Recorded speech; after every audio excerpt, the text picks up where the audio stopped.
so much to the organizers for inviting me for this panel discussion. And yes, I do agree that there is a lot of communication that is available online. There's a lot of free material resources available online. But the point remains that is the end user aware of it?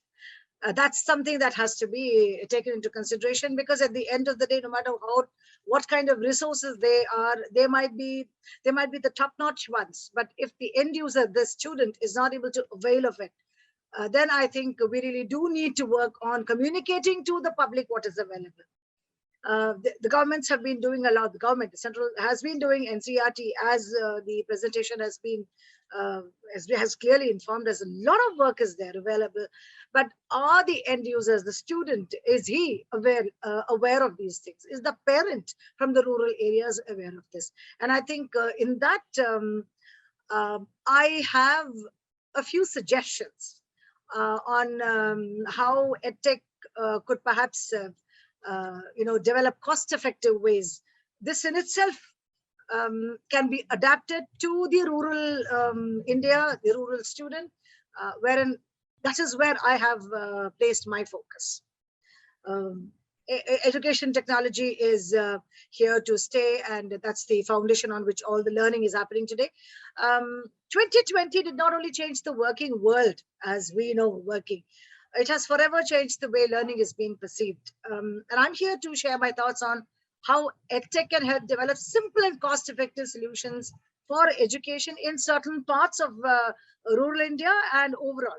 I'm going to try and give an overview as well as touch upon certain elements in detail.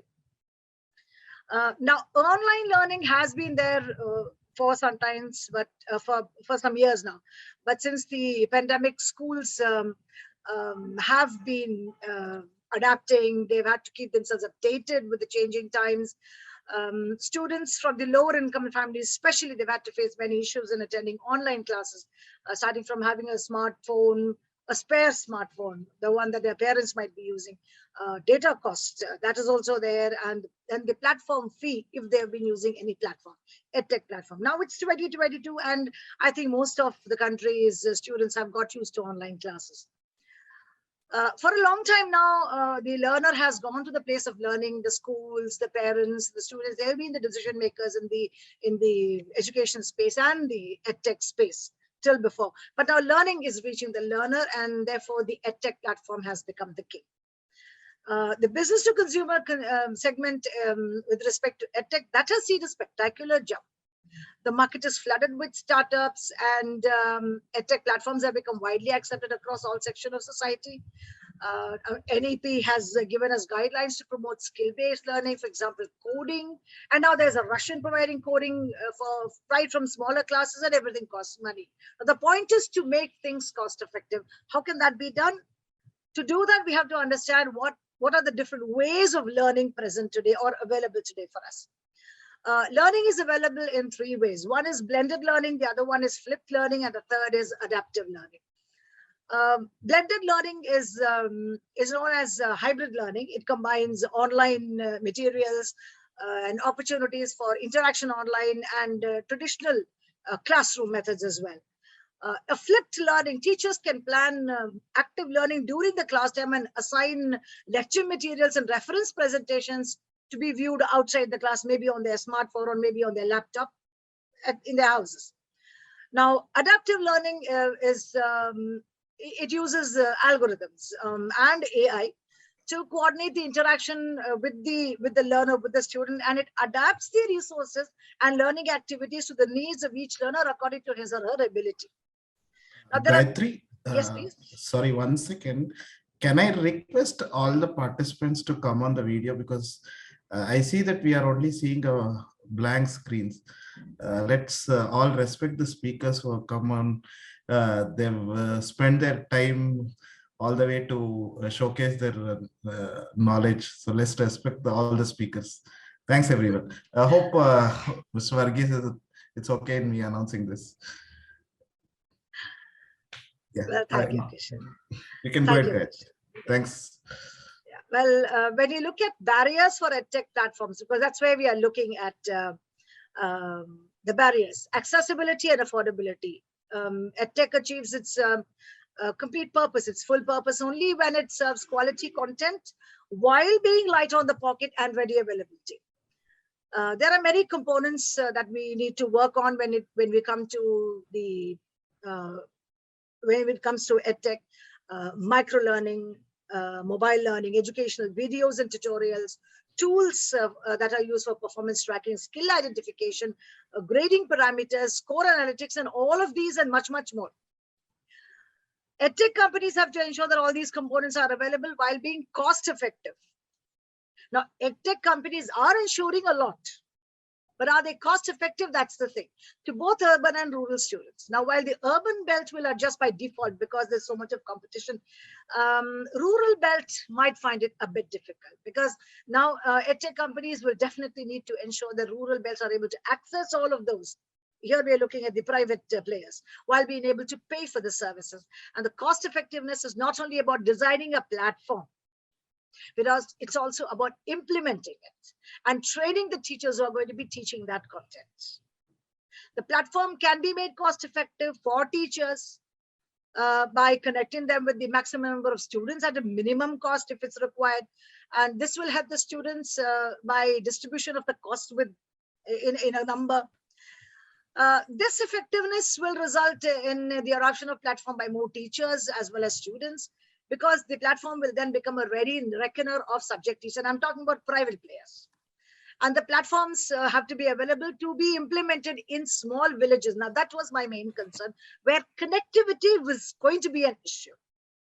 Now, urban areas, we don't have issues about connectivity except when it rains and there's a power blackout. But in villages, not all villages, not all rural areas have this kind of connectivity. So in such cases, a hybrid model is what I would like to suggest here for local EdTech platforms in the local language itself, so that teachers can use these in the village centers, so that learning becomes more cost effective, it becomes localized, and it's specific. Every EdTech company has to be cost effective, and well, that is very good for the stakeholders. The platforms that will benefit the most will be the ones that are available in the hands of those using their mobile devices, and many of this has been already covered. Smartphones, tablets, or iPads, not just those who need to log into laptops. In the rural areas, definitely. Laptops may not be available in the house, and phones may be shared. So the government also has to work on the EdTech platform through some app-based learning. Of course, NCERT is already doing that, and create in their local schools, in the public schools, they have to create some app that has a learning management system. That will bring down the cost, and it will definitely benefit the student from the rural areas. Because when the government involves itself, the resources, many of the resources are automatic byproducts, and that's very good for the student. Now, EdTech companies can also sign MOUs. Now, we are looking at cost effectiveness. So they could sign MOUs with local schools and become their app vendors for easy and affordable access for students. The school teachers could find their teaching resources, exercises, assessments, performance analysis in the school app, along with EdTech's own resources, which will add to the beauty of the learning process. In all of this, no app can replace a school and the essential experiences that school offers. The EdTech support can definitely make the work of schools easy with many learning features. I'm also concerned about students who have a disability in learning. So the apps could be made cost effective and provide differentiated activities through an inclusive curriculum through gamification. Audio-visual. Digital content can be channelized, self-study, doubt clarification, mentor support, much more than just platforms providing digital content. There is a lot of doubt that rises in the minds of the students, especially in the rural belts. There needs to be some kind of a facility, definitely there needs to be a facility through which mentors can be reached through live sessions, one-on-one, maybe in small batches. Rural or suburban areas, these are the students who go for tuition. So I'm concerned about those students as well, because there is lack of clarification of the doubt. and that is done on live stream, on a live platform, I think that will really make a big difference. One-on-one, one teacher teaches one student, one teacher teaches many students in batches. When there are more number of students added to the batches, automatically the cost also gets distributed, so it's cost effective as well. Another aspect could be, I would like to suggest that platforms create a pool of teaching resources. When it becomes a bank, this brings down the cost, because the more the number, the more competitive the cost. Right now, the more number of platforms in the edtech space, the cost is definitely coming down. Finally, I would like to make this point that India lives in its cities. Is that the truth? It's not. India lives in its villages.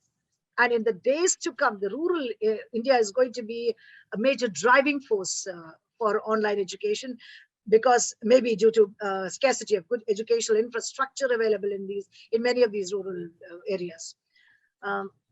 EdTech platforms, they have to adapt to the rural economy and the pricing model, because good content available at affordable prices, that has to be the mantra of EdTech future. More than anything else, when we are talking about all of this, we have to definitely talk about the elephant in the room, the networking, the connectivity. That has to be made mandatorily available in the villages, in the rural areas, in the suburban areas, because the schools will be operating online.